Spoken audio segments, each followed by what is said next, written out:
Alright, I have this XJ 900 58L that I had to take apart because it was burning oil on cylinder 1 and 2, and it gave me a great opportunity to measure it up and see what condition the engine is in regards to wear. So I thought I would share that with you guys.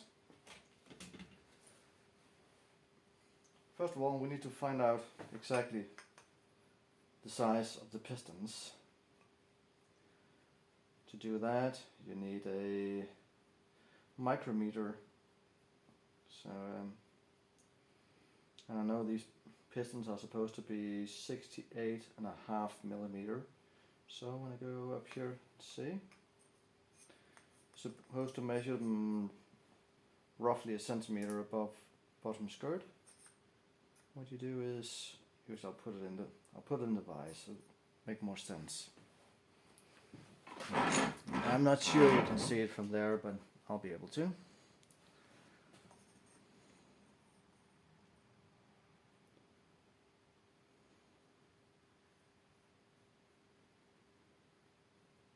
Wait a sec. You decide what to do. You hang in there. We'll go like this.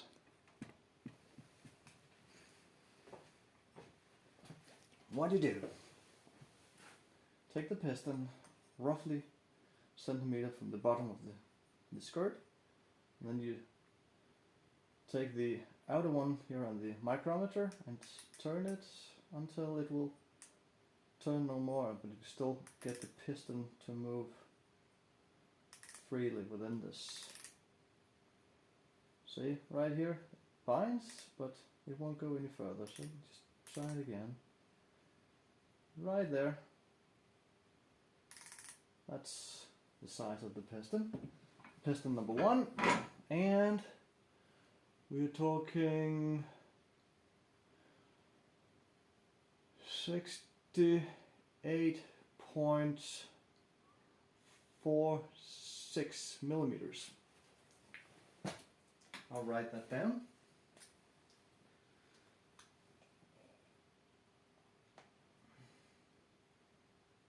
Oh, 68.46 millimeters. Now for the first piston, take the second piston. I marked it up here. You may be able to see it, you may not. Same procedure. Back it up a bit. About a centimeter from the bottom edge. And go in. And we'll take it here and out.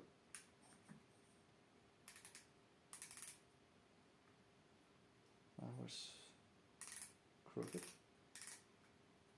Right there. Alright. Second piston. You're at 68.45.5. No. Yeah. 68, yeah. Because we Danes say the numbers the opposite way around, so it's semi-confusing for me.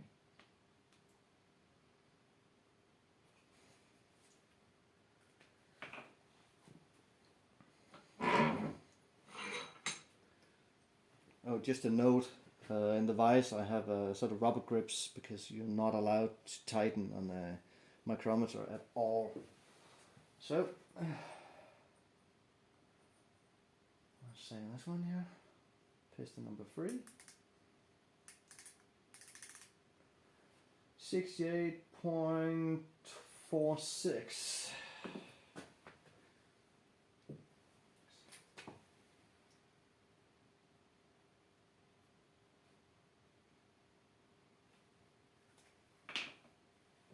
And piston number 4. Let's have a look.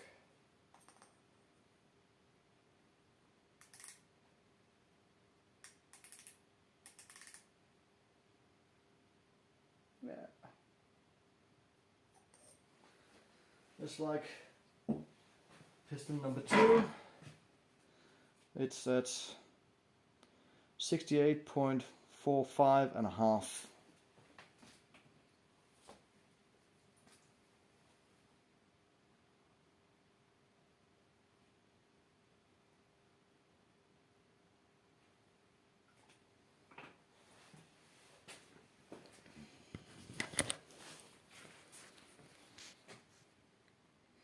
That's the measurements so far.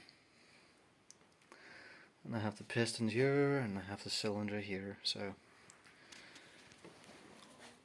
what I'm gonna do now is I'm gonna take a micrometer and I'll use this smallest setting of the pistons, which is the one from number 2 and number 4. I should actually do them within both of them, but we're talking half 1/100th of a millimeter, so 5/1000th of a millimeter. So I'll take the smallest measurement and then I'll take my bore gauge and I need to zero this one out at this size. So it's all about getting it in here. See, we can turn this around. Kind of hard to zero in, but we'll give it a go. Like this.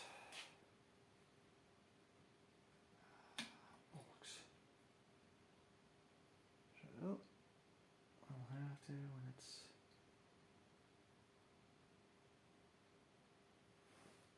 there. See, it's at 0 now. Almost.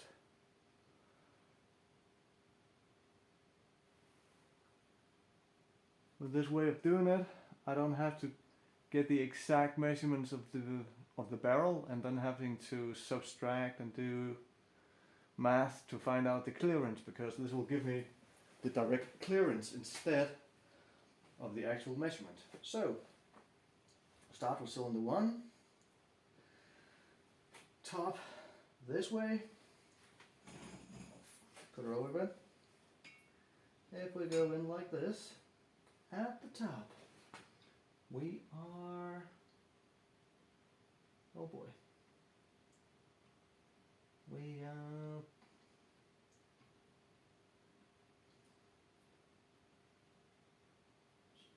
11 1/100ths of a millimeter in piston clearance. So .11. Take it at the middle, right here, and we'll be down to 9. Yeah.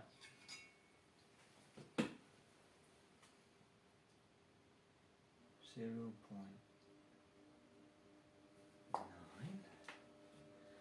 and then finally at the bottom.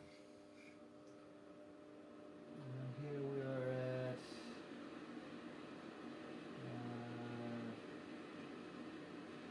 let's say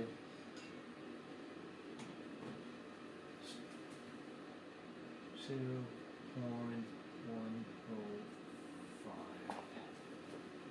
Now we're gonna go the other direction of here. And here we're at, oh, that's not a lot. Don't get a lot of, well, this way. 0.6. 0.06. 0.06. Middle.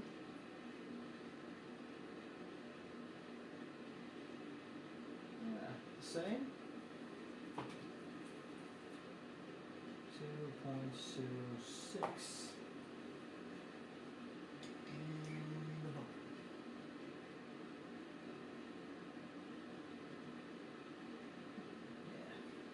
exactly the same.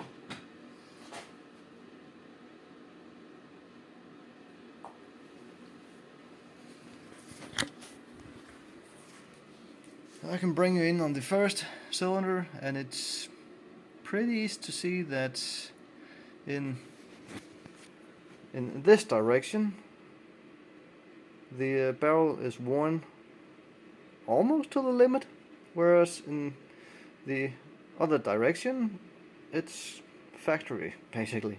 So they are oval now. They're not supposed to be, but they will be over time. But yeah, I'll just pause the video and do the measurement for the 4 or the other barrels, so you don't need to look at that. Alright, I now have completed all the measurements. So one final check is to check that my instrument is still calibrated, otherwise my measurements won't be valid. So we'll have a look and see. It goes exactly to 0, meaning my measurements should be valid with the bore gauge.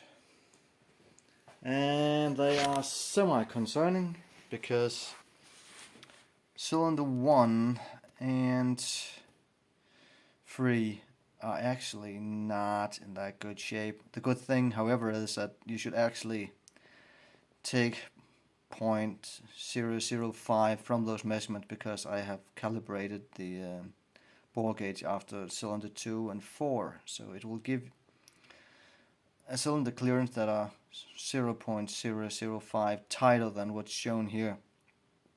Still, we do have a lot of wear in the lengthwise way, the way of the bike from wheel to wheel, but sideways they all look very good. So I'll have to think whether I'll reuse this or not, but I'll take a measurement of the rings as well to make a final decision, because, well, let's just say the way these old XJ pistons, they're out of stock. They are basically unobtainium. You can't get the pistons, you can't get the rings, so hopefully I can make this work, but I had hoped for better measurements. I'll have to be honest with you about that. But we still have the piston ring gap to measure. I'll start with the top ring, and I have laid them out, made sure they face upwards because the marks are gone, so if I mix them around I won't be able to see what's up and down. We insert it into the bore just at the top, take the piston and make sure that it will be pushed slightly into the bore and very evenly, so it sits straight in the bore like that. The piston is perfect for doing this. Now it's time to measure what the ring gap is. So it's just finding your feeler gauge and try out which one may fit. Well, 0.18 was definitely too small, 28 was too small, 34, alright, 0.42 is quite snug, 46 won't go in, so I think there's a 44 somewhere here. I can't see it. Oh yes, this is 0.44. We'll try that, and it just fits. So first piston ring, 0.44 millimeters, and we'll do the same with the second ring. Insert it, push it down into the bore, just where the rings would normally stop and go down again. And we start the measurements on this one. Start somewhere low again, just to make sure we can get it in. 26, no problem. Come on. 34, no problem. 42 can go in. 46 can go in. Okay. Let's see. 50 won't. So let's go with the 48. The 48 goes in. So second ring gap is 0.48 millimeters.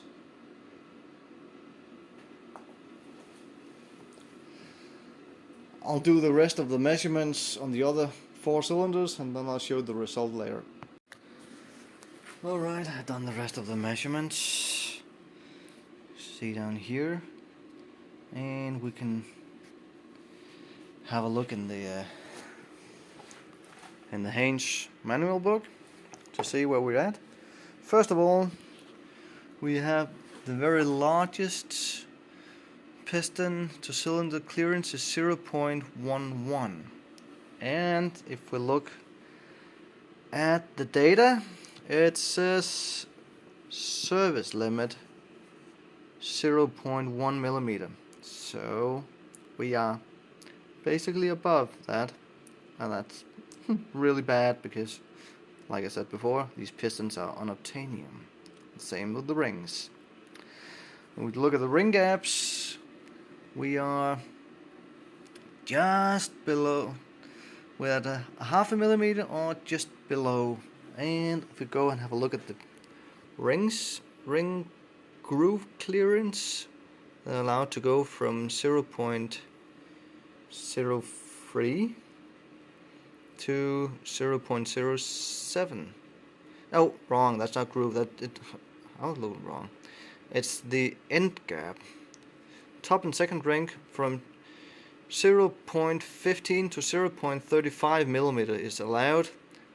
Oh, that's from new, and service limit is 1 millimeter. So the piston rings are actually in good condition. However, the pistons themselves, piston to cylinders, not so good, especially not for cylinder 1 and 3. However, we should remember we should actually take 0.005 from these measurements, but still, cylinder 1 will be 0.005 of a millimeter above service limit, and on cylinder 3 will be just at maximum service limit.